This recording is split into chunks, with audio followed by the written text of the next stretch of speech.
Nous avons le plaisir d'accueillir cet après-midi Madame Valérie Pécresse, présidente de la région Île-de-France et présidente d'Île-de-France Mobilité. C'est en cette dernière qualité que nous l'avons invité à intervenir devant notre commission dans le cadre de l'examen de la proposition de loi relative à l'ouverture à la concurrence du réseau de bus francilien déposée par notre collègue Vincent Capo-Canella, que je salue car il est présent aujourd'hui parmi nous. Ce texte, qui comporte 8 articles, vise à répondre à plusieurs difficultés rencontrées par la RATP et Île-de-France Mobilité dans la transition vers le régime concurrentiel prévu par le législateur pour le 1er janvier 2025. Il est apparu que l'organisation de cette ouverture à la concurrence nécessitait diverses mesures transitoires de niveau législatif afin d'assurer la continuité du service public et la fluidité de la transition entre la RATP et les futurs exploitants dans l'intérêt des voyageurs. La loi du 24 décembre 2019 d'orientation des mobilités, dite loi LOM, dont Didier Mandelli avait été le rapporteur, a défini de nombreuses mesures et garanties d'ordre social et le transfert aux nouveaux attributaires de contrats de travail des salariés concourant à l'exploitation des services concernés, ainsi que la portabilité de certains droits issus du statut de salarié de la RATP. Depuis 2019, toutefois, de nouvelles difficultés sociales et opérationnelles difficilement prévisibles ont émergé. Cette proposition de loi comporte diverses dispositions pour y répondre. Pour laisser suffisamment de temps au bon déroulement du processus d'ouverture à la concurrence, ce texte offre à Île-de-France Mobilité la possibilité de décaler pour une durée qu'elle fixe, mais ne pouvant dépasser 2 ans, la date de cette ouverture. Son objectif principal est d'assurer la continuité et la qualité du service, notamment lors des Jeux olympiques et paralympiques, qui solliciteront fortement les capacités des transports franciliens l'été prochain. Mais également de faire en sorte que le changement éventuel d'exploitant se déroule dans les meilleures conditions possibles. Madame la Présidente, je vous poserai quelques questions générales pour amorcer les échanges et vous indiquer notre état d'esprit. Nous souhaiterions que vous partagiez l'opinion d'Île-de-France Mobilité, l'autorité organisatrice des transports en région capitale, par rapport à ce processus d'ouverture à la concurrence. Les perspectives qu'elle ouvre, les défis qu'elle implique et les inquiétudes qu'elle génère. Comment, au sein d'Île-de-France Mobilité, cette échéance est-elle anticipée? Quel est votre avis concernant le délai de 2 ans laissé à Île-de-France Mobilité pour aménager le calendrier d'ouverture à la concurrence? Serez-vous prêt pour le 31 décembre 2024 où cette souplesse est-elle bienvenue? Je rappelle que le gouvernement a engagé la procédure accélérée pour l'examen de cette PPL. Jamais procédure n'aura aussi bien porté son nom car le délai d'examen sont extrêmement serrés. Cette proposition de loi sera discutée en séance publique le lundi 23 octobre prochain et éventuellement le mardi 24 si le temps d'examen de la PPL SERM occupe plus de temps qu'anticipé lors de la séance du lundi. Par conséquent, son examen en commission interviendra dès la semaine prochaine, le mercredi 18 octobre prochain. Je remercie le rapporteur Franck Dersin, pour qui cet exercice était une première fois, d'avoir conduit un programme d'audition particulièrement dense afin d'entendre tous les acteurs et de pouvoir éclairer au mieux les travaux de la commission sur un texte tout autant technique que politique. À l'issue de votre intervention, je céderai la parole à mes collègues qui ne manqueront pas l'occasion de vous poser un certain nombre de questions. Madame la Présidente, je vous cède la parole. Merci, Monsieur le Président, Mesdames et Messieurs les sénateurs. Je vais essayer de vous faire assez court, parce que l'objectif de cette loi, elle est simple. L'objectif de cette loi, de cette proposition de loi pour moi, ça doit être de mettre en œuvre un certain nombre de propositions qui ont été faites par Jean Grosset et Jean-Claude Bailly à l'occasion d'une vraie concertation qui a été menée avec l'ensemble des personnels de la RATP, y compris les organisations syndicales, afin de procéder dans les meilleures conditions possibles à l'ouverture à la concurrence du réseau de bus RATP. Alors, vous le savez, l'ouverture à la concurrence du réseau de bus d'Île-de-France a commencé à partir de 2021. La loi fixait le 30 décembre 2020 pour cette ouverture et nous avons lancé le processus donc en janvier 2021. Mais, et c'est ça qui est intéressant, et c'est ça que je veux porter à votre connaissance et un petit peu vous faire un retour d'expérience sur ce qui s'est passé en Grande Couronne, nous avons étalé sur 3 ans, puisque nous venons de terminer, l'ouverture à la concurrence progressive de l'ensemble de ces réseaux. Il y avait combien de réseaux 36. Les 36 réseaux de bus de la Grande Couronne. C'est important de savoir qu'il y a déjà 36 réseaux de bus en Île-de-France ouverts à la délégation de service public. La RATP représente que 12 lots supplémentaires en plus de ces 36. Alors moi, ce que je vous proposerais volontiers, et je crois que c'est ce que Vincent Capo-Canelas a retenu comme méthode, c'est de dupliquer la méthode que nous avons utilisée sur la Grande Couronne sur Paris-Centre, c'est-à-dire une ouverture à la concurrence progressive. Alors, le bilan quand même de cette ouverture à la concurrence, j'y tiens parce que, en quelques mots, parce qu'il y a quand même beaucoup de choses fausses qui ont été dites. Le bilan est globalement positif pour les voyageurs. C'est vrai qu'à chaque ouverture à la concurrence, quand on change de délégataire de service public, et vous connaissez ça dans vos territoires, puisque tous les territoires de France sont en délégation de service public, il n'y a plus aujourd'hui que la RATP qui est en monopole sur Paris. Tous les territoires sont en délégation de service public. Quand on change de délégataire d'une délégation de transport, il y a toujours une petite période un peu compliquée de transition à gérer. Le sortant ne laissant pas forcément les matériels en meilleur état, emportant parfois avec lui un certain nombre de salariés pour les emmener sur un autre territoire, etc. Donc c'est ce qui s'est passé évidemment quand on a ouvert les premiers lots, enfin plus exactement à chaque fois qu'on ouvre un lot et que l'attributaire n'est pas le sortant, il y a des petites frictions de démarrage. Voilà, c'est encore le cas à cette rentrée sur le lot de Versailles, qui est passé de Keolis à Transdev. C'est aussi... Enfin, c'est le cas à chaque fois. Voilà. Alors, mais si on regarde sur la durée, c'est-à-dire les lots qui ont été ouverts il y a 2 ans, par exemple, on voit clairement une amélioration du service. Parce que dans le cadre de l'ouverture à la concurrence, dans le cadre de la délégation de services publics, on a demandé plus de services, une meilleure qualité, et on voit aussi des nouvelles offres de services par les concurrents en lice. Donc on voit par exemple que les lignes qui ont été ouvertes en DSP, au bout d'1 an d'exploitation, la ponctualité est de plus 2% sur les lignes Transdev, plus 4% sur les lignes Keolis, plus 5% pour les lignes opérées par la RATP CAP en Ile-de-France, parce que le paradoxe, parce que ça n'en est pas un, mais certains à la RATP ne veulent pas l'ouverture à la concurrence pour la RATP, mais la RATP concourt évidemment aux lignes mises en concurrence en Grande Couronne, donc gagne des marchés en Grande Couronne sur ses concurrents.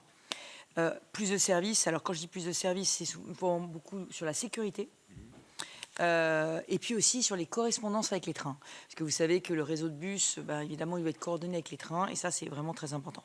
Plus d'exigences aussi, puisque dans nos DSP, nos nouvelles DSP, on a mis des bonus-malus qui reposent à 50% sur la régularité et à 30% sur des indicateurs de qualité qui sont mesurés par des clients mystères que nous missionnons. Alors évidemment, c'est tout nouveau comme méthode, mais enfin, c'est de l'évaluation par les clients. Et puis, on fait aussi une enquête perception auprès des usagers qui est réalisée par Île-de-France Mobilité, qui compte pour 20% du cahier des charges.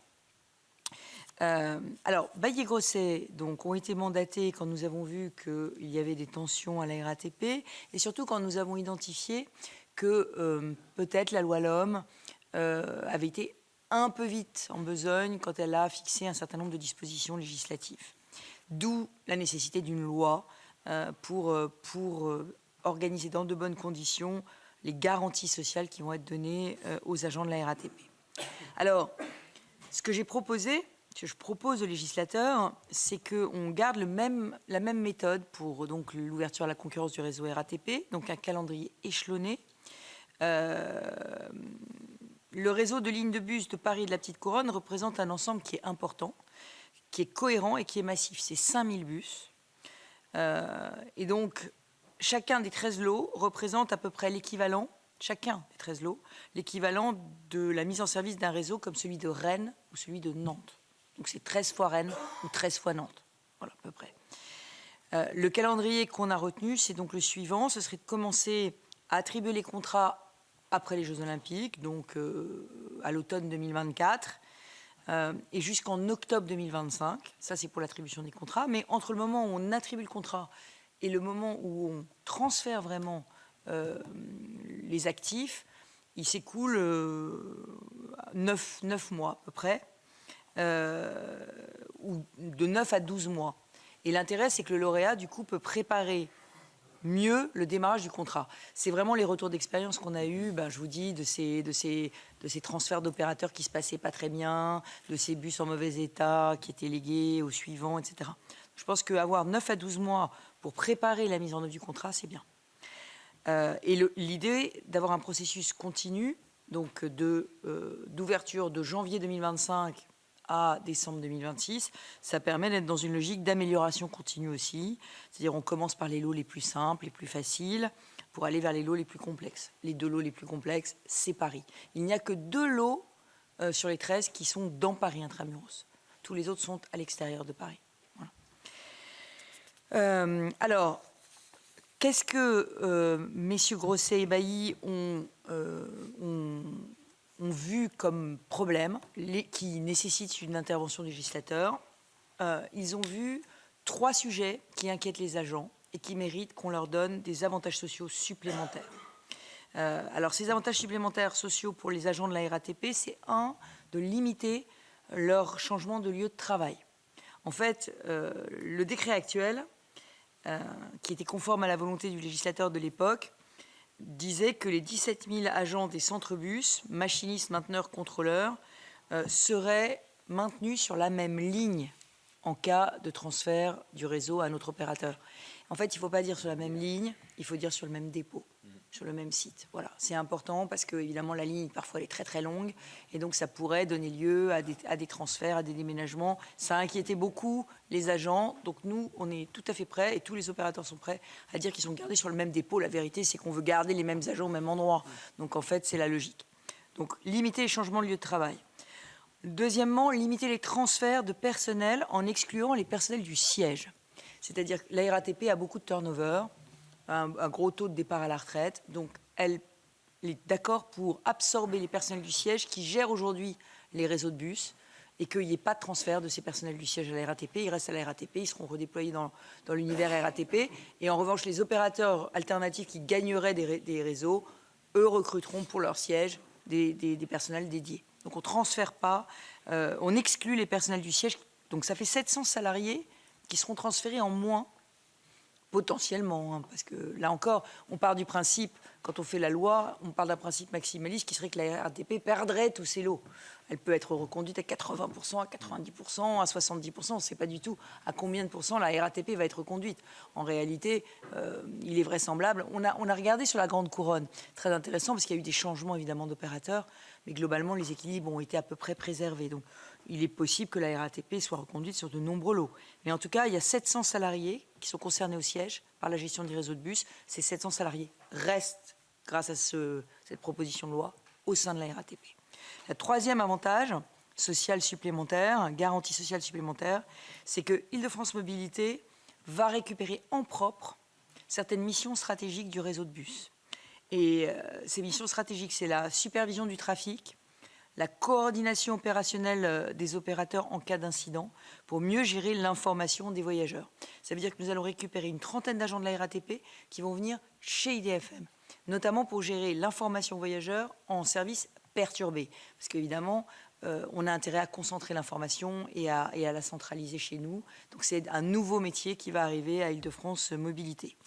Donc on a déjà pris contact avec l'État, si la loi a été adoptée, pour travailler sans délai sur les modifications du décret d'application de la loi. Alors, par ailleurs, et au-delà des textes, moi, je veux devant vous prendre 3 engagements supplémentaires vis-à-vis des collaborateurs de la RATP. D'abord, comme pour les bus de grande couronne, Île-de-France Mobilité imposera aux nouveaux opérateurs de maintenir les conditions sociales dont bénéficient aujourd'hui les agents de la RATP. En effet, il faut savoir que les conditions sociales, mais je pense que ça n'est pas un mystère pour vous, les conditions sociales des agents de la RATP sont supérieures à celles aux conditions sociales socles qui sont fixées par le décret du cadre social territorial et qui s'applique donc aux autres opérateurs français. Donc le sujet, c'était est-ce qu'on peut demander de maintenir les conditions sociales de la RATP pour les agents qui sont déjà salariés de la RATP. C'est ce qu'Île-de-France Mobilité demandera dans ses appels d'offres aux nouveaux opérateurs, ce qui permet évidemment de tranquilliser des agents, notamment sur des régimes de retraite qui sont un peu spécifiques, etc. Ensuite, j'ai décidé que les conditions sociales seraient préservées, les conditions sociales de la RATP seraient préservées pour l'ensemble des machinistes des dépôts de bus, quelle que soit la ligne de bus. Alors, c'est un peu technique, mais il se trouve que l'État, je ne sais pas pourquoi, dans sa grande sagesse, avait exclu certains territoires du cadre social territorial. En fait, l'État a pris un périmètre du cadre social territorial qui est plus petit que le réseau RATP existant.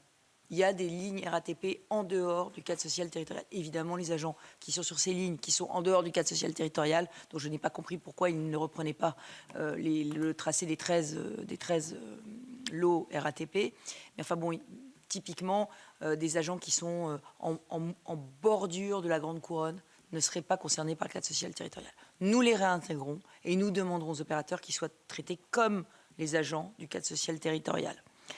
Et enfin, sur la sécurité du réseau, parce que c'est très important évidemment, on va inclure dans les nouveaux contrats de DSP, de délégation de service public, l'obligation pour l'opérateur de recruter des agents de sécurité supplémentaires. Donc ça, c'est pour donner un plus encore à la sécurité sur le réseau. Pourquoi ? Parce que la RATP a un service, le GPSR, qui est un service de sécurité global pour l'ensemble de l'entreprise. Et donc, il y avait une petite angoisse, notamment des opérateurs alternatifs, mais aussi des agents, qu'il y ait moins d'agents de sûreté, du coup, sur les réseaux, si c'était plus opéré par la RATP. Voilà. Donc, au total, on aura 400 agents de sûreté supplémentaires qui seront prévus dans les contrats de bus à Paris et en Petite Couronne et qui s'ajouteront. Et alors, c'est intéressant parce que supposer que la RATP soit reconduite, ça n'empêchera pas que les agents supplémentaires seront quand même recrutés. C'est vraiment IDFM qui met sur la table l'argent du recrutement de 400 agents de sécurité supplémentaires pour le réseau de bus Paris-Petite Couronne, ce qui est vraiment important, compte tenu, vous le savez malheureusement, Président, de la montée et la recrudescence des incivilités, voire des agressions sexistes et sexuelles, voire des agressions aux conducteurs et aux machinistes et aux contrôleurs, dans les réseaux de bus Paris-Petite Couronne. Donc vraiment, je tiens à le dire et à le réaffirmer devant la représentation nationale, c'est un cadre social extrêmement protecteur que met en place IDFM, mais un cadre social protecteur dont nous sommes convaincus qu'il n'empêchera pas, grâce à l'ouverture à la concurrence, des gains de productivité et des gains de qualité de service. Voilà. Merci Madame la Présidente pour ce propos liminaire. Je vais maintenant donner la parole au rapporteur et à l'issue à mes collègues. J'ai 2 demandes de parole et puis je donnerai la parole aussi à Vincent, s'il le souhaite. Oui, Madame la Présidente, Monsieur le Président, mes chers collègues, c'est pour moi évidemment un honneur que d'avoir été nommé rapporteur de cette proposition de loi. Et donc, je suis, je dirais, assez ému de m'exprimer pour la première fois en cette qualité.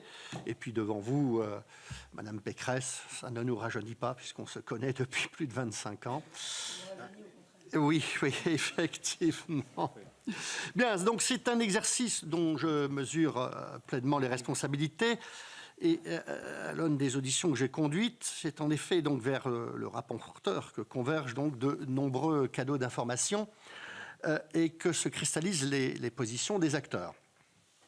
Charge à lui, évidemment, d'opérer la délicate synthèse d'une somme substantielle de données techniques et d'analyses juridiques et, évidemment, de tirer les conséquences législatives concrètes de ces échanges pour fluidifier la qualité du processus d'ouverture à la concurrence.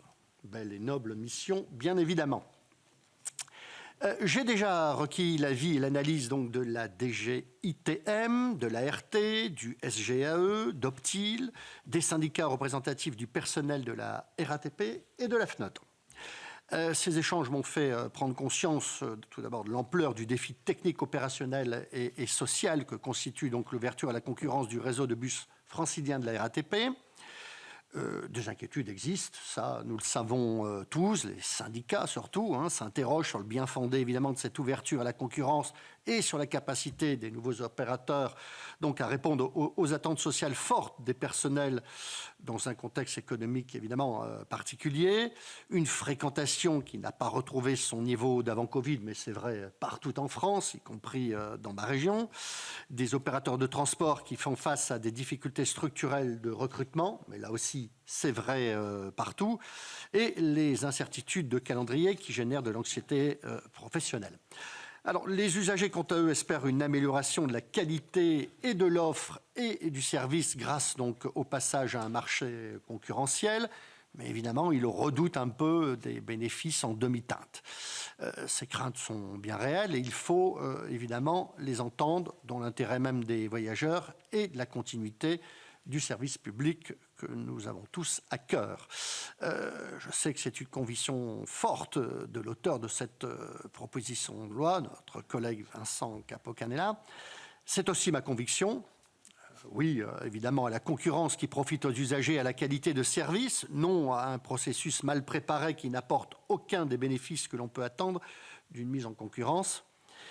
Je n'apprends évidemment à personne que les Jeux Olympiques et Paralympiques auront lieu à Paris l'été prochain. Et la désorganisation des transports publics de voyageurs donnerait évidemment de la France une très mauvaise image. Alors, Madame la Présidente, ma première question porte assez naturellement sur la manière dont Île-de-France Mobilités envisage aujourd'hui donc le processus d'ouverture à la concurrence, au regard des appels d'offres qui ont déjà été lancés et des évolutions qui sont intervenues depuis la loi d'orientation des mobilités de 2019, dont la moindre n'est pas la pandémie et ses profonds bouleversements socio-économiques. Alors, j'entends parfois le terme de report régulièrement. Alors, il n'est pas exact. En vérité, la proposition de loi privilégie un échelonnement donc, des attributions de délégation des services publics en 2025 et 2026, selon donc un calendrier laissé à votre appréciation, et au sein d'une fourchette temporelle de 2 ans.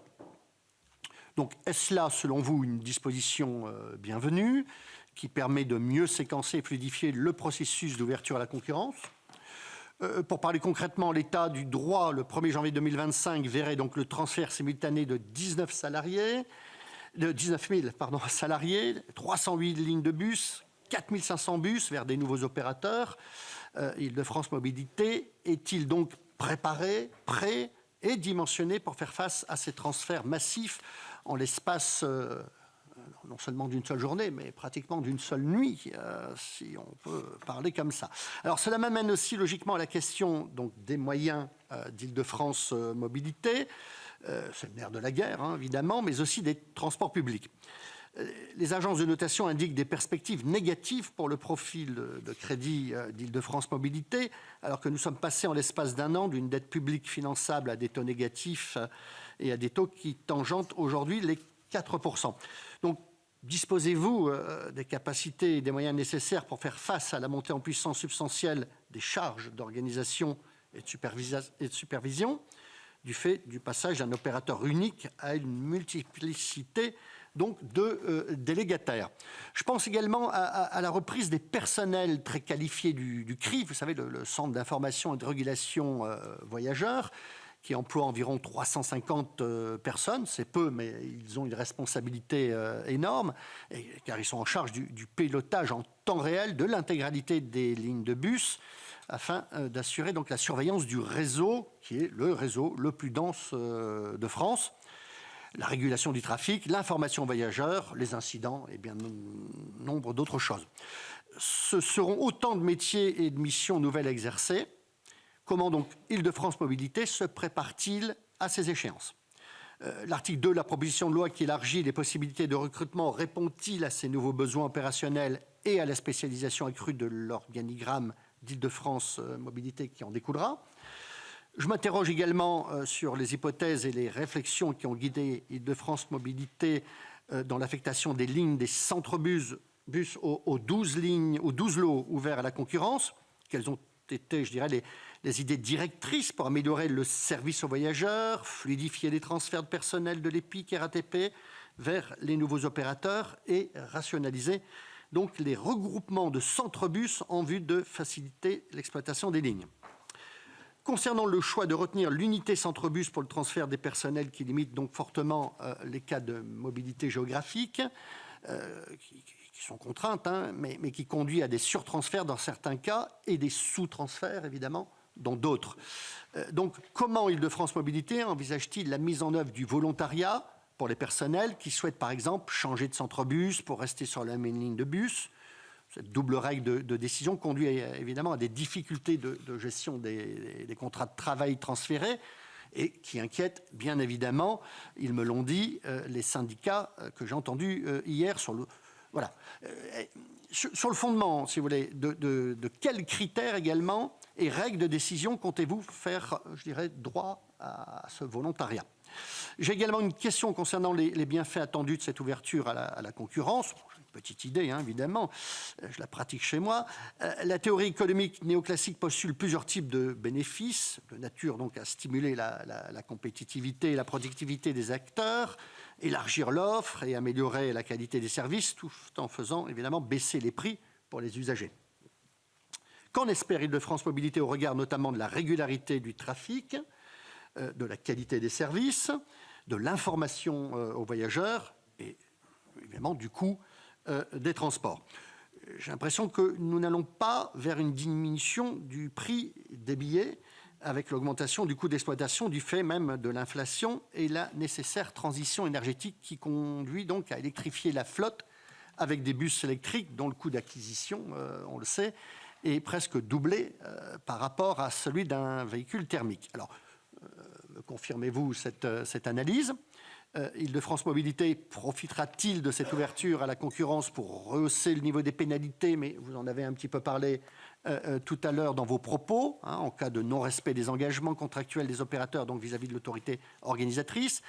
Quelles mesures comptez-vous mettre en œuvre afin de parvenir à un niveau concurrentiel tel que les bienfaits de la concurrence postulés donc par la théorie puissent se réaliser en pratique?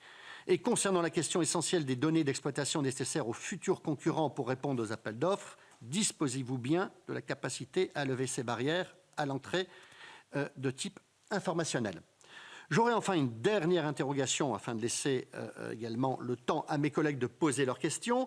Que pensez-vous de la proposition qui consiste à confier à l'ART un pouvoir de règlement des différends entre Île-de-France Mobilité et la RATP concernant donc le nombre de salariés dont le contrat se poursuit auprès des nouveaux employeurs? Est-ce, selon vous, la bonne autorité pour trancher ce type de litige? Pensez-vous qu'il soit opportun de confier ce rôle à une autre instance? Voilà, je vous remercie de m'avoir écouté. Merci, monsieur le rapporteur. Madame la présidente, si vous voulez répondre au rapporteur.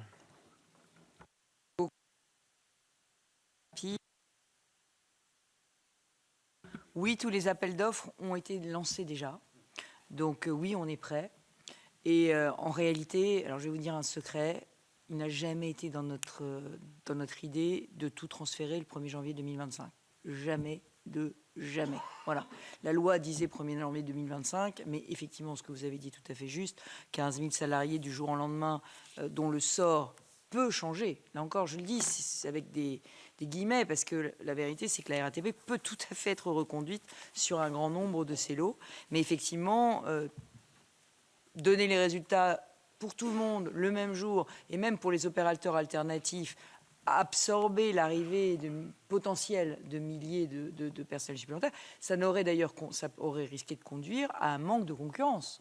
Parce que les opérateurs auraient du coup pu se concentrer sur un ou deux lots en se disant je ne candidate pas sur tous les lots parce que si je dois tous les opérer le jour J, c'est impossible. Donc nous n'avons jamais eu l'intention d'appliquer la loi strictement au 1er janvier 2025 comme nous n'avons pas appliqué strictement au 1er janvier 2021 la loi sur la Grande Couronne. Pourquoi? Parce que c'est matériellement impossible, socialement, économiquement, opérationnellement. Donc ça, c'est important. En revanche, reporter cette date du 1er janvier 2025, je m'y suis opposée de toutes mes forces, qui marque le point de départ du processus. Pourquoi?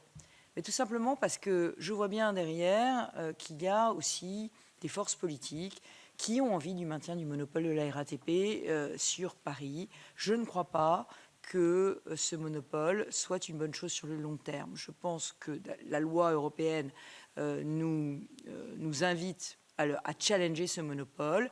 L'ensemble des métropoles de France sont en délégation de service public. Ça permet quand même, tous les 5 ans, de remettre les compteurs à zéro, et tous les 5 ans de se faire un petit point sur la qualité de service, et tous les 5 ans de rebaser un petit peu les relations. Et je trouve que c'est une bonne et une saine respiration. Et je le dis d'autant plus que ceux qui aujourd'hui nous disent c'est quand même mieux le monopole que l'ouverture à la concurrence, ils ont vécu comme moi l'automne 2022, qui a été un automne tragique pour la RATP, où on a eu 25% de services non faits par le monopole public sur les bus parisiens, 25% de services non réalisés, parce qu'on a vécu la grande démission, on a vécu une démobilisation des agents, il n'y avait pas de patron à la RATP, et puis il y avait, il faut quand même le dire, peut-être un mouvement social larvé anti-concurrence qui s'est greffé là-dessus. Bref, on n'a pas complètement toutes les tenants et les aboutissants, mais il faut savoir que la pénurie de conducteurs en Ile-de-France, c'était moins 8% de services sur les autres lignes, et sur les lignes RATP, c'était moins 25%.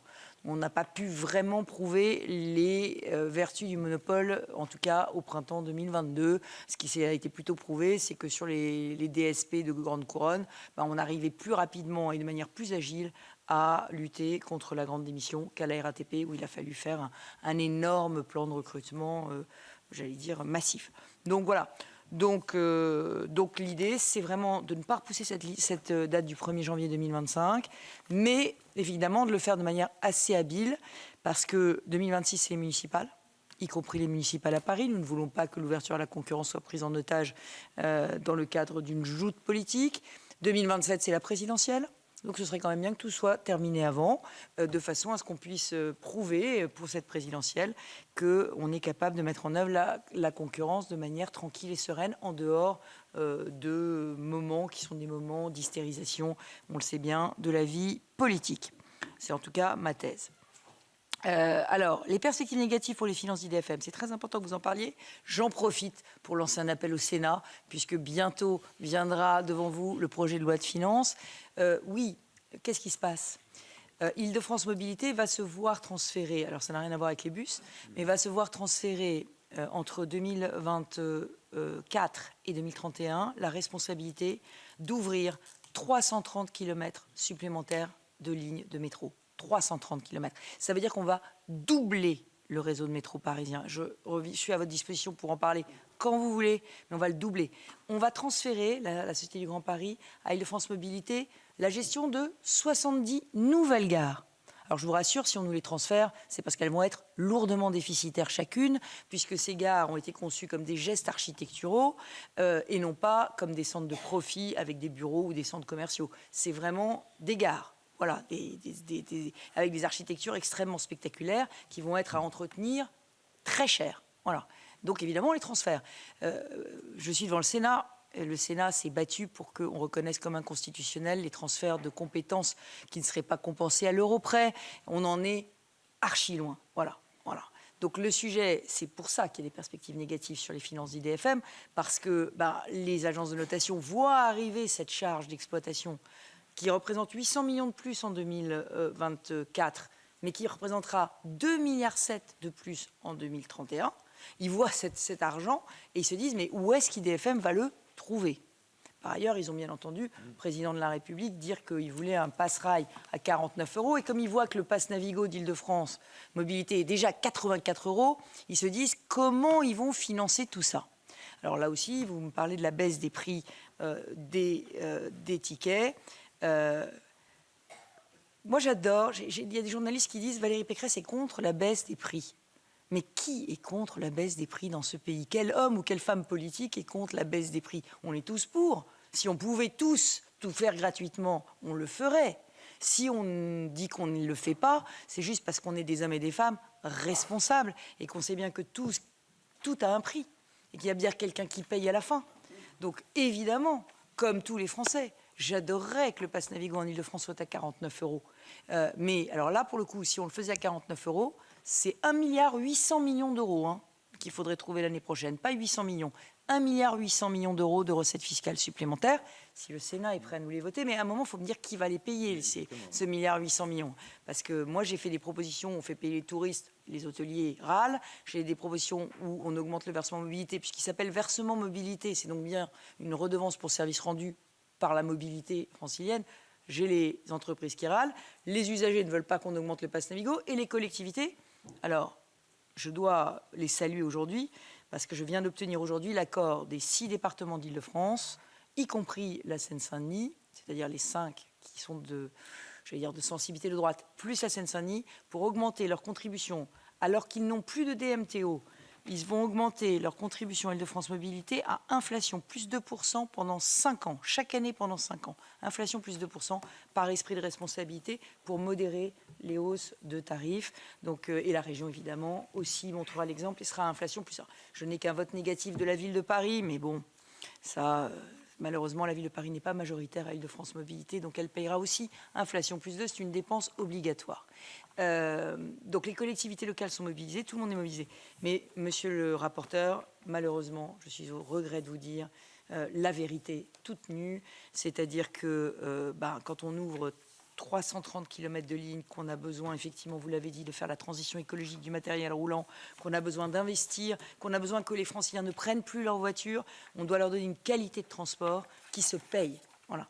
Et à un moment, il y a toujours quelqu'un qui paye. Mais je vous dis, je suis totalement ouverte. Si le Sénat a des idées révolutionnaires pour trouver l'argent ailleurs, mais il y aura forcément une poche. Vous êtes preneuse. Oui, mais il y aura forcément une poche où il faudra le prendre. Je vous le dis parce qu'on a fait les assises du financement des transports et on a ouvert les chakras et ouvert toutes les portes et les fenêtres. Tout le monde est arrivé avec ses propositions. Il y a à la fin toujours un contribuable qui paye. Il faut se décider lequel c'est. Après, on peut avoir des divergences politiques sur qui doit payer, mais à un moment, il y a toujours quelqu'un qui paye. Sur les personnels transférés pour la formation voyageurs, on y est prêt. Et on pense que ce sera une amélioration. De concentrer les choses. Et je sais que les syndicats sont un peu tendus là-dessus, mais franchement, ce n'est pas la qualité de l'information voyageur sur le réseau bus francilien qui justifie qu'on s'inquiète d'un transfert. Je pense qu'au contraire, ça améliorera beaucoup les choses. À la fin, 12 lots, pourquoi ? On l'a fait avec la RATP. C'est eux qui ont voulu des lots assez gros. On aurait pu en faire 24. Ils ont voulu 12. Nous, on a fait ce qu'ils ont demandé. Alors maintenant, évidemment, le problème qu'on a, c'est toujours un petit peu le problème quand on accompagne le changement, c'est qu'on nous a dit 24 lots c'est trop, il en faut 12, ou 20 lots c'est trop, il en faut 12. Maintenant, on nous dit 12, ils sont vraiment trop gros. Ce serait bien si vous en aviez fait 20. Les syndicats s'inquiétaient qu'on ne puisse pas rester dans le même dépôt. Et maintenant, monsieur le rapporteur, vous me dites, ah oui, mais et s'ils ont envie de changer le dépôt, vous avez prévu quoi ? Voilà. À un moment donné, le tramway, il est sur pneu ou il est sur rail. Vous voyez.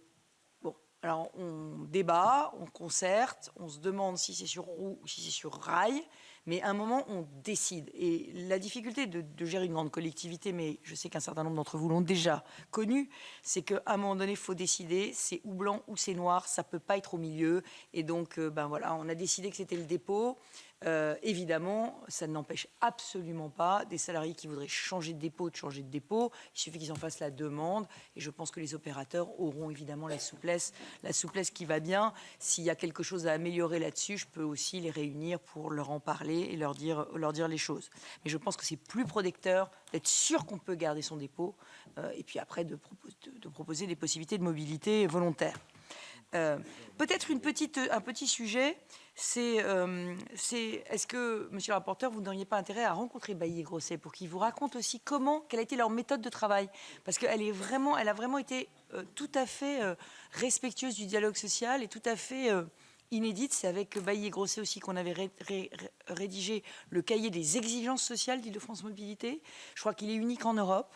Donc je sais qu'on a tendance à dire qu'en France, on ne fait rien avec de la concertation, mais là, en l'occurrence, franchement, on a concerté à fond. Cette demande est en cours, hein, madame. Alors, sur les pénalités renforcées, effectivement, hein, c'est ce que vous avez je vous ai dit en introduction. Et l'an dernier, maintenant, j'ai imposé le remboursement des voyageurs quand le service n'est pas fait. Ce qui est quelque chose de très nouveau, mais qui marche très très bien. L'année dernière, on a remboursé tous les usagers du réseau bus RATP. L'année dernière, ils ont eu tous un remboursement d'Île-de-France Mobilité payé par la RATP à cause du service qui n'a pas été fait. Voilà. Et sinon, oui, les informations seront-elles suffisantes pour les nouveaux opérateurs? Nous les obtiendrons. On a le temps pour cela. Et l'ART, réguler les litiges, pourquoi pas? Aucune objection de notre part. Merci Madame la Présidente. Devant vous quitter parce que j'ai un rendez-vous à l'extérieur, je vais céder la présidence à Didier Mandelli. Et pendant ce temps, je vais donner la parole à Philippe Tabarot. Merci, Monsieur le Président. Merci Madame la Présidente. Merci Monsieur le Président. Madame la Présidente, je suis embêté. Je voulais vous poser 2 questions. Vous avez déjà répondu. La question sur le bilan de l'ouverture à la concurrence sur la Grande Couronne et deuxièmement, nous détailler quelques points du rapport Bailly-Grosset, ce que vous avez également fait. Donc je me permettrai simplement de vous dire que chacun peut reconnaître que vous ne ménagez pas vos efforts.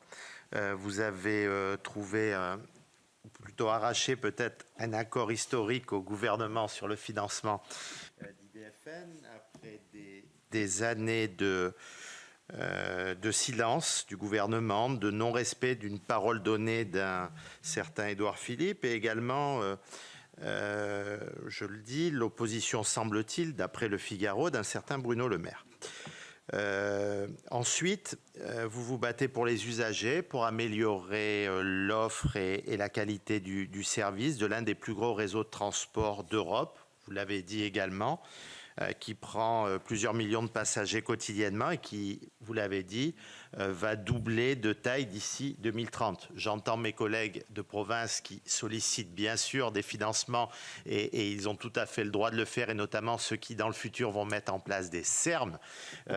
Pour autant, je rappelle que de par cette multiplication par 2 de la taille du réseau, on est obligé, nous les provinciaux, de reconnaître qu'Île-de-France Mobilité est dans une situation un petit peu particulière.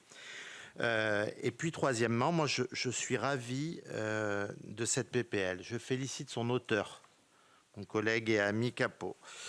Je le félicite parce que il a accepté que je sois un des premiers signataires et j'en suis ravi. Et puis parce que je considère que cette PPL est juste. Elle est sociale et elle prend en compte la réalité du terrain. Nous étions avec le président Longeau et avec Franck hier matin au dépôt de Montrouge et nous avons compris l'attachement des salariés à leur dépôt, l'attachement des salariés à leur travail. Et puis je peux peut-être être un de ceux qui peut témoigner des bienfaits de l'ouverture à la concurrence, puisque je l'ai mené dans ma région sur le ferroviaire. Et je sais ce que l'ouverture à la concurrence peut amener en termes de, je l'espère dans le futur, qualité de service, mais au niveau de l'augmentation du service à un coût plus raisonnable. Et le coût, c'est la vraie question aussi, vous l'avez dit. Moi, tout comme vous, je considère que, et nous aurons ce débat dans quelques jours sur le PLF, que plutôt que de faire porter toute la charge du financement du transport sur un seul, il faut la partager entre plusieurs. Bien sûr, l'État doit prendre sa part. Bien sûr, les collectivités, vous l'avez obtenu, doivent participer. Bien sûr, les usagers, de manière raisonnable, mais qui paieront toujours beaucoup moins que leurs compatriotes européens qui, sur certains réseaux, payent 2, 3, 4 fois plus cher que les prix opérés en Île-de-France. Enfin, les entreprises qui, je crois, sont prêtes aussi à faire un effort si elles sont associées, ce serait une de nos propositions, de manière plus directe à la gouvernance des autorités organisatrices de mobilité, et également si en contrepartie, elles ont pour leurs salariés un service public de qualité. Voilà, Madame la Présidente, pour les questions. Vous y avez déjà répondu. Merci, cher Philippe. Je passe la parole à Olivier Jacquin. Merci, Président. Madame la Présidente, merci pour votre intervention. J'observe que les délais d'examen de ce texte de loi sont extrêmement contraints et je félicite le rapporteur d'avoir pris le dossier aussi rapidement, mais je regrette que vos auditions ne soient pas ouvertes aux membres de la Commission. Ça faciliterait dans ces délais contraints notre travail à tous. C'était interne à la Commission, Madame la Présidente. Alors, c'est intéressant de revenir sur un texte de loi qui avait été voté, qui a montré ses limites et on est dans une sorte de clause de revoyure. On a vu la difficulté de mise en place de l'ouverture à la concurrence, même s'il y avait un fort volontarisme, et les très nombreux désordres qu'ils ont engendrés. Alors je m'étonne de votre volonté de vouloir obtenir là un délai qui reste somme toute limité, 2 ans. Et vous avez justifié ça, et je le comprends, par les élections municipales et les élections présidentielles. Mais pourquoi ne pas se donner plus de latitude pour éviter de revenir une 3e fois devant le législateur, le cas échéant? On n'est pas garanti de la réussite, et d'apaiser le dossier. Il y a tant à faire que se laisser une marge de manœuvre de temps, et je pense qu'on amendera en ce sens, de vous donner plus de possibilités de délai, peut être intéressant. La deuxième question est relative à votre manière de lancer les appels d'offres. Est-ce que la part prix n'a pas été trop importante dans les notations? Est-ce que, vu les désordres qu'il y a eu, il ne faudrait pas, je vous suggérerais peut-être de revoir les critères de qualité d'analyse des lots. Dans un dernière question sur les finances. Et c'est extrêmement impressionnant le chiffre que vous donnez de 2,7 milliards nécessaires en 2031 avec l'arrivée de l'ensemble du réseau du Grand Paris Express, qui est assez incroyable. Et vous sollicitez la représentation parlementaire pour avoir des idées de recettes. Monsieur Capot-Canellas sait par exemple que dans l'aérien, il y a, si on veut opérer une justice climatique évidente, des gisements de recettes manifestes dans l'aérien sans le mettre par terre pour autant. Je sais, avec Vincent Delahaye, pour avoir été dans la commission d'enquête sur les profits autoroutiers, qu'il y a aussi là des marges de manœuvre significatives. Et dernier point, on a une chance historique, là en ce moment, il y a un alignement des astres avec le monde de l'entreprise qui se voit supprimer les impôts de production. Et il y a vraiment, je pense, à engager une discussion, comme l'a dit Philippe Tabarot, en amenant des garanties qualitatives qu'attendent les employeurs. Que ce ne soit pas un tiroir ouvert sans limite, mais de renégocier quelque chose. L'alignement mandat, c'est la suppression des impôts de production, mais c'est en même temps l'arrivée du réseau du Grand Paris Express. Et là, il y a vraiment des choses à faire. Et je ne suis pas rassuré du tout sur l'avenir, mais vous non plus, visiblement, parce que pour l'instant, on ne les a pas, les 2,7 milliards. Je vous remercie. Très bien, merci Olivier. On va prendre dans cette série une 3e question, Louis-Jean de Nicolai, et puis ensuite on aura deux collègues. Oui, merci Monsieur le Président. Tout a été dit et répondu. Je suis un peu comme Philippe Tabarot. Moi, je voudrais juste revenir sur 2 choses, et notamment sur Paris Intramuros. Est-ce que c'est vraiment nécessaire d'ouvrir à la concurrence Paris Intramuros dans la pagaille dans laquelle c'est aujourd'hui, où le métro est plein, je vois pas, et il défile à 1 minute, 3 minutes les uns des autres. Les bus, c'est assez compliqué des horaires des bus et autres. Et l'augmentation, est-ce qu'il faut encore rajouter des voitures ou des bus dans Paris Intramuros? Voilà, je pose cette question-là sur la nécessité d'ouvrir ou pas Paris Intramuros à la concurrence. Très bien, Madame la Présidente, sur cette première série de questions. Alors, sur les questions qui n'existent pas de Philippe Tabarot, mais j'y reviens quand même. Il a dit on a eu un accord de financement. Non, on a un accord de financement qui doit être validé par le Parlement. Et dans cette période un peu troublée, on n'est jamais trop prudent. Donc, moi, je suis venue aussi cet après-midi au Sénat vous demander votre soutien sur cet accord de financement, parce que je le crois proportionné, je le crois juste et je le crois équilibré. Mais il n'est pas encore adopté. Donc, voilà, moi, j'aurais besoin du soutien du Sénat sur cet accord de financement. Je tiens à préciser pour tous les sénateurs qui sont là, parce que j'entends ce qui a été dit sur la province qui regarde Paris, qui se dit mais qu'est-ce que c'est, pourquoi, tant d'argent, etc. Le Grand Paris Express a été financé par les impôts des Franciliens. Taxe d'équipement des ménages, taxe sur les bureaux. Le financement du Grand Paris Express doit être financé par les Franciliens. Ce qui s'est passé l'année dernière, avec 200 millions d'euros d'argent de l'État qui est arrivé dans les finances d'IDFM, que j'aurais dû refuser. Mais je dois avouer que quand on vous donne 200 millions, le premier réflexe, c'est pas de dire non. J'aurais dû le refuser parce que j'ai vu ensuite les réactions en chaîne de mes collègues des autres régions et des autres autorités qui ont dit « Mais pourquoi on donne 200 millions à l'Île-de-France ?» Et en fait, de l'argent du contribuable français. Moi, je ne veux pas l'argent du contribuable français.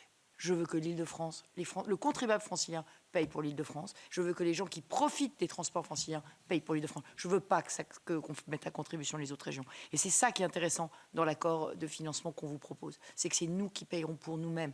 Et c'est le juste. C'est juste. Voilà. Et c'est important. Et par ailleurs, c'est proportionnel aussi aux 36 milliards d'euros de nouvelles lignes qu'on va ouvrir, quand même. Alors, et je dis aussi une deuxième chose aux sénateurs qui sont intéressés au transport, les SERM, votez aussi peut-être un amendement pour dire comment ils vont être financés leur exploitation. Parce que moi, c'est ça qui nous a plantés. C'est qu'on a voté les crédits d'investissement, mais on n'a absolument pas voté, au moment où on votait les crédits d'investissement, la part de financement de l'exploitation. Donc, quand vous vous retrouverez avec vos SERM construits dans quelques années et que vous devrez chercher qui paye et que vous serez obligé de vous dire « je vais mettre les tickets à je ne sais combien », voilà. Donc, je vous invite à retourner sur l'expérience du Grand Paris. Pour M. Jacquin, je dirais que en fait, les salariés ont aussi besoin de visibilité. Et c'est anxiogène, et j'en ai parlé avec Jean Castex, c'est anxiogène pour eux de leur dire ça va durer 4 ans le process. Parce qu'il y a ceux qui passeront tout de suite, eux ils vont connaître leur sort, et puis il y a ceux qui passeront dans 4 ans. Donc à un moment donné, il faut que le process il soit quand même cadré dans le temps. C'est pour ça qu'on pense que 2 ans c'est suffisant. On a mis 3 ans pour 36 lots, on a mis 3 ans. Là on a 12 lots, on dit 2 ans, on prend son temps. On prend son temps. On est zen, on est serein, on est calme, on prend notre temps. Mais objectivement, 2 ans, c'est déjà long. C'est déjà assez long pour des salariés. Le président de la RATP lui-même, il était pour le report, mais enfin, il disait... parce que tant qu'on ne sait pas, quand on ne sait pas ce qui va nous arriver, c'est compliqué de se projeter. Donc c'est pour ça qu'on ne veut pas trop longtemps. Alors la part prix trop importante, la vérité, c'est que la part prix, c'est plus que 40%. 40% par prix, 45% pour la technique et 15% la clause sociale, la part sociale. Ce qui est unique en Europe. Il n'y a pas une autre AO qui met autant de poids sur la part sociale. Et la vérité, c'est que la part sociale, elle devient déterminante dans beaucoup de contrats. Parce que sur le prix, on est à 5% près, on a les mêmes prix. Donc on ne va pas chercher un moins 10 ans qui ferait du low cost. Enfin, ça n'existe pas. Vous connaissez Keolis, vous connaissez Transdev. Voilà, c'est pas des moins 10 ans sociaux, c'est pas vrai. Voilà. Donc c'est des sociétés qui sont d'ailleurs publiques, majoritairement publiques. Donc je pense que sur le prix, la part du prix est pas si importante qu'elle n'y paraît. Voilà. Et pour Louis-Jean Nicolaï, je lui réponds. Alors on a fait, mais ça s'est bien passé. Donc quand ça se passe bien, ça ne se voit pas. On a fait la refonte totale du service bus dans Paris Intramuros il y a quelques années. Quand je suis arrivée à la tête de l'Île-de-France. Et on a fait plus de 100 bus supplémentaires. On a mis 100 bus supplémentaires sur le réseau parce qu'en fait, on avait beaucoup construit à l'Est. Et en revanche, au centre de Paris, on était encombré de lignes de bus à moitié vides qui ne servaient à rien. Donc on a refait tout ce réseau de bus. Ça s'appelait le Grand Paris des bus. Donc ça, toutes les lignes aujourd'hui qui sont en exploitation, elles servent à quelque chose. On ne va pas en mettre plus. Mais on les a, elles sont bien. Le vrai problème qu'on a à Paris, c'est la circulation. Et ça ne dépend pas de moi. Et si les bus roulent à 6 km/h dans Paris, ça n'est pas de ma faute. Il y a trop de travaux et il y a trop d'embouteillages. Et donc, voilà. Mais ça, malheureusement, ça n'est pas ma compétence. Alors, sur les réseaux de bus RATP, il n'y a que 2 lots dans Paris. 10 lots dehors, 11 lots dehors, 2 lots dedans. Et les 2 lots parisiens, bah oui, si, quand même, il vaut mieux les ouvrir à la concurrence. C'est jamais mauvais. Mais la vérité sur les perturbations dans Paris, c'est qu'elles sont dues à des causes exogènes. Une bonne partie. Merci pour ces réponses, Madame la Présidente. Je vais laisser la parole dans un premier temps à Pierre Barros et puis à Pierre-Jean Rochette pour la question suivante. Et puis ensuite, je repasserai la parole à Vincent Capo-Canellas, l'auteur de la proposition de loi. Merci Madame la Présidente. Chers collègues, oui, je pense qu'en effet, améliorer les transports du quotidien, c'est l'enjeu et c'est le but de tous. Je pense qu'on est tous condamnés à réussir parce que sinon la catastrophe serait visible assez rapidement avec des véhicules qui arriveraient en remplacement des lignes de bus. Donc, et on l'a vécu, ça, des lignes de bus qui ont eu des modifications des niveaux de service sur des secteurs périurbains qui ont généré un trafic routier, automobile, avec un encombrement des places de stationnement autour des gares. Donc on voit bien que ce sujet peut être extrêmement tendu s'il y a une toute petite distorsion. Je dirais que le mal arrive assez vite et assez grand. En effet, ce qui est important, c'est que les gens puissent partir de chez eux, arriver à peu près à l'heure au travail, ce qui est demandé par tout le monde et ce qui est plutôt pas plus mal. Et on a un sujet aussi par rapport à la discrimination territoriale, parce qu'il y a quand même des secteurs qui sont assez mal desservis en termes de transport en commun. Enfin, en tout cas, qui sur le papier, en tout cas sur les plans, sont bien desservis, mais en tout cas, ça fonctionne tellement pas bien qu'à la fin, c'est à peu près le même résultat que s'ils n'avaient pas grand-chose. Donc c'est clair que c'est un challenge important, c'est une responsabilité importante pour la région, c'est un cadeau un peu empoisonné des services de l'État à une certaine époque, et je pense que la région en effet fait ce qu'elle peut et ce qu'elle doit faire, en tout cas pour régler ce genre de sujet. Et j'apprécie et j'entends tout le travail que vous avez mené par rapport à, je dirais, l'accompagnement social des agents. J'espère que ça restera dans le cadre du projet de loi, qu'il n'y aura pas des amendements qui mettront à mal ces engagements. Je trouve que c'est quelque chose à surveiller de près. Alors, par contre, c'est quand même un coût. Et c'est vrai que nous, on a, dans le temps qui nous était imparti, c'est vrai qu'il a été assez court, mais bon, c'est un sujet qui est très important pour l'Île-de-France. Moi, je suis sénateur du Val d'Oise, dans le nord du Val d'Oise d'ailleurs. Donc, c'est quelque chose qui me tient aussi à cœur. Et c'est vrai que tout ça n'est pas neutre financièrement. On a eu l'information comme quoi il y aura un coût d'environ 5 millions d'euros, 4,9 millions précisément. Donc là, ça mériterait au moins d'avoir une mission d'information sur le financement du dispositif, quand même. Parce qu'il faut racheter les biens de la RATP, sachant que pour le coup, le matériel roulant, lui, appartient déjà à IDFM. Donc là-dessus, il n'y a pas de sujet. Donc c'est vrai que ça pose quand même la question du financement, enfin le financement de l'investissement, qui, vous l'avez rappelé, la situation financière d'IDFM n'est pas si, je dirais, confortable que soit, que des gros projets d'investissement portés, donc c'est déjà Express et autres, vous allez vous les récupérer et ça va être sportif à gérer à la fois en termes de fonctionnement et en effet c'est une très bonne nouvelle pour les Franciliens, mais c'est financièrement un coût supplémentaire pour IDFM et c'est vrai que c'est pas fait. Et que ça correspond grosso modo à 3 ans d'investissement du budget d'IDFM, ce qui est quand même assez colossal sur cette part-là. Donc c'est clair que les partenaires qui vont vous permettre de financer tout ça ont déjà, vous l'avez dit, les représentations des entreprises ne souhaitent pas mettre la main à la poche sur le versement mobilité. Ceci dit, je suis assez d'accord avec les collègues. C'est vrai que les collectivités comme celles dont nous sommes issus vont perdre la CVAE et que c'est une très bonne nouvelle pour les entreprises. Bon, il faudra peut-être qu'à un moment donné, ce soit un peu donnant-donnant sur la façon dont elles peuvent participer à l'amélioration d'un truc qui leur est tout à fait proche, de faire en sorte que leurs salariés puissent les rejoindre sur les temps de travail. L'augmentation du pass Navigo, c'est un sujet aussi, parce qu'à un moment donné, c'est vrai qu'on peut l'augmenter, mais quand est-ce que ça va s'arrêter? Et à partir de là, c'est vrai que l'équation financière ne peut pas reposer que sur la tarification aux utilisateurs. Reste l'État, et donc là, c'est un bras de fer, vous avez l'habitude de ça. Je vous laisserai juge. Sur la question de la stratégie et retour d'expérience par rapport à la Grande Couronne. Bon, moi, j'ai un avis un tout petit peu différent de votre retour d'expérience, évidemment. Si vous pouvez poser bien sûr des questions. Mais juste, quand même, le retour d'expérience, c'est intéressant parce que je l'ai vécu, ne serait-ce qu'il y a quelques semaines, quelques mois sur la rentrée, où j'avais quasiment plus de bus. En plus, on est sur le secteur Keolis. Les collègues qui sont sur Transdev me racontent la même chose. Donc, il y a un changement on était sur un changement de marché. Des études ont été réalisées. J'ai des modifications des réseaux. Et à partir de là, c'était pour les collèges, pour les lycées, pour tout le monde, c'était extrêmement compliqué. Et pour le coup, quand ça déconne, c'est pas IDFM qu'on appelle, c'est les mairies. Je peux vous assurer que les services publics les accueillent, ils en ont pris plein les dents. Et on a dû jouer très fort sur nos réseaux pour essayer de trouver des solutions, et c'est pas si simple. Donc la question de l'ouverture à la concurrence, bon, c'est un sujet. On peut voir les choses d'une manière différente et notamment partir sur un fonctionnement de régie régionale, c'est possible, la loi l'autorise. Comme ce qui va d'ailleurs être mis en place pour le métro, me semble-t-il.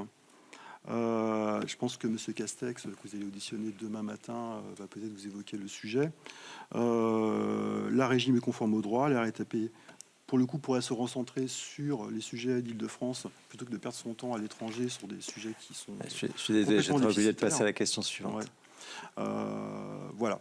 Et puis après ça, le calendrier, en effet, j'ai compris qu'il fallait aller très vite. Je pense qu'on pourrait prendre un peu plus de temps pour faire les choses, peut-être de manière plus tranquille. Merci, excusez-moi. Merci. Donc Pierre-Jean Rochette pour la question suivante. Oui, merci. Bonjour Madame la Présidente. Juste une question. J'ai bien entendu le sujet évoqué sur le découpage des lots. Je voudrais savoir quelle est la place des... non, je ne suis pas de la région du tout Île-de-France, si c'était la question. Je voudrais savoir quelle est la place des PME indépendantes dans cette ouverture à la concurrence, parce que les lots en général sont de taille, effectivement, vous l'avez souligné, vous avez raison, et je pense qu'on ne peut pas l'aborder non plus avec des approches micro-lots, ça ne fonctionnerait pas, mais quelle est la place des PME dans cette ouverture à la concurrence, et comment avons-nous la certitude de préserver aussi ce maillage de PME régionales indépendantes en région Île-de-France à travers l'ouverture de la concurrence. Deuxième petite question très rapide. Comment envisagez-vous l'aspect patrimonial quant au dépôt? Parce qu'on sait que c'est un élément qui limite considérablement la concurrence dans les appels d'offres et qu'aujourd'hui, alors Paris Intramuros, bien entendu, je suppose que le sujet est vite réglé, mais sur toutes les lignes qui sont exploitées en dehors de Paris Intramuros, quelle est la politique d'Île-de-France Mobilité en termes de détention des dépôts?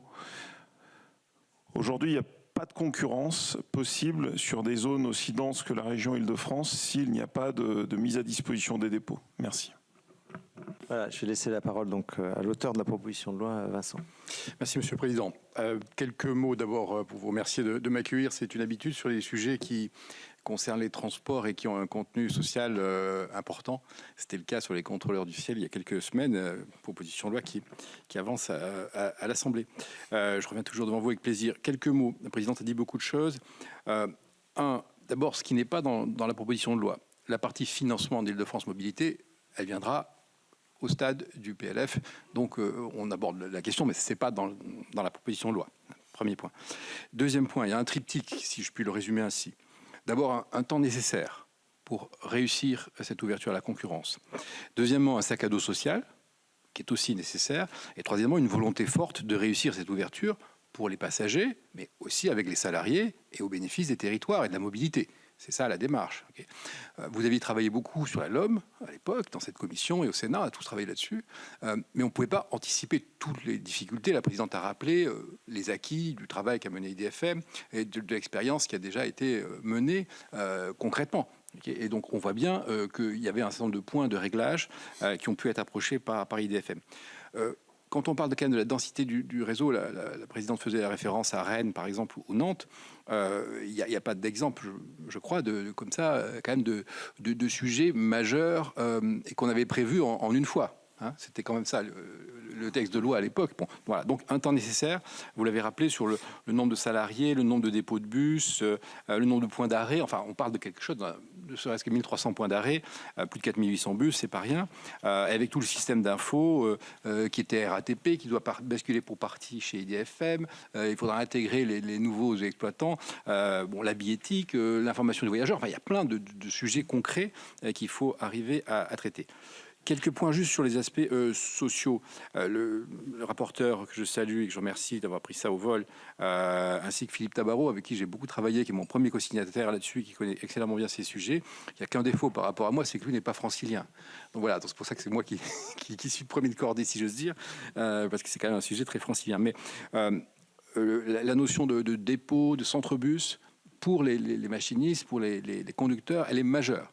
Okay. Donc on le prend en compte et c'était pas dans la LOM, donc il faut l'introduire, c'est ce qu'on fait ici. Bon. Ce point-là.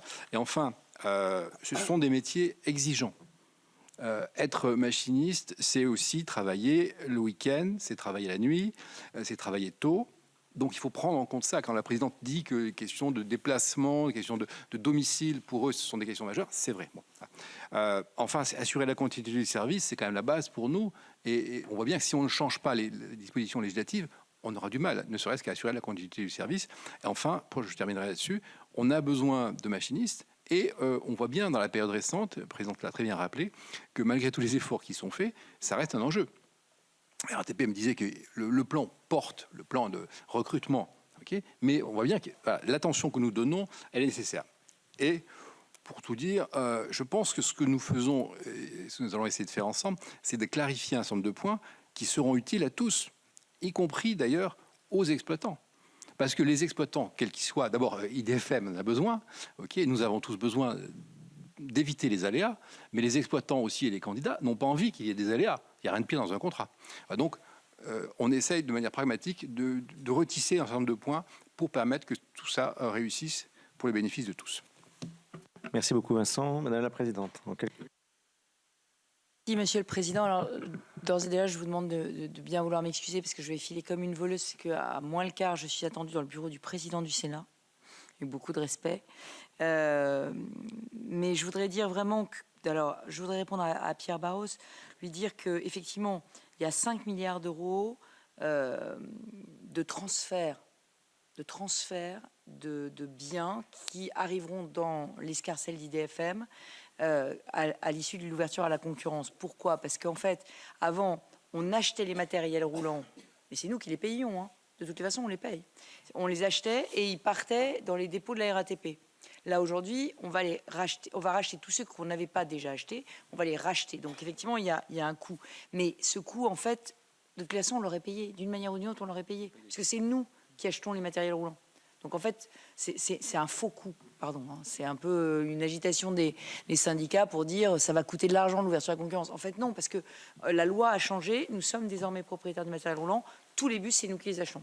Et on en est propriétaire. Alors, ils sont à la RATP aujourd'hui, ils seront chez nous demain, mais c'est comptable. En fait, on les achète, c'est nous qui les payons. Et alors, donc, les 5 milliards d'euros d'investissement sont à mettre au regard des 4 milliards d'euros d'investissement annuel d'IDFM. Donc, c'est pas énorme. Voilà. Et nous, on veut être propriétaire du matériel roulant parce que c'est important. Et ça me permet de répondre à la question de M. Rochette, c'est qu'on va aussi être propriétaire des dépôts de bus. Avec l'ouverture à la concurrence, on devient propriétaire des dépôts de bus. Donc, en fait, et on va... Alors, la question que vous soulevez est une question intéressante qui nous amènerait vers des débats beaucoup plus longs. C'est de dire, est-ce qu'on n'aurait pas dû choisir de faire une régie régionale? Et moi, j'étais pas hostile. Sauf que la régie régionale s'appelle Île-de-France Mobilité. Parce que dans le cadre du Grand Paris Express, où toutes les nouvelles lignes de métro sont ouvertes à la concurrence et où déjà Keolis a gagné la ligne 16, la RATP a gagné la ligne 15. Donc, en fait, on va avoir des opérateurs multiples. Donc, en fait, ce qui serait logique, et c'est pas ce qu'a choisi le Parlement, c'est pas ce qu'a choisi le gouvernement, mais c'est que toute l'infrastructure soit gérée par Île-de-France Mobilité et que la régie régionale, ça devienne nous. Alors, si vous me poussez sur les prises de participation étrangères de la RATP, voilà, on pourra discuter, on sera peut-être pas loin de trouver un accord. Mais ça, c'est un autre sujet, et qui dépasse un petit peu le... Voilà. Et sur les PME indépendantes, grâce à l'ouverture à la concurrence, on a fait émerger un groupe indépendant familial, Savac-Lacroix, qui est issu de la fusion du groupe Lacroix du Val d'Oise et du groupe Savac des Yvelines, qui maintenant a les épaules pour candidater pour ce genre d'appel d'offres. En revanche, on a aussi des sous-traitants, hein, qui travaillent avec les grands groupes dans le cadre de ces appels d'offres. Merci à tous. Merci beaucoup, Madame la Présidente, pour cette audition. Et puis, je remercie bien sûr notre collègue rapporteur et l'auteur de la proposition, ainsi que chacune d'entre vous.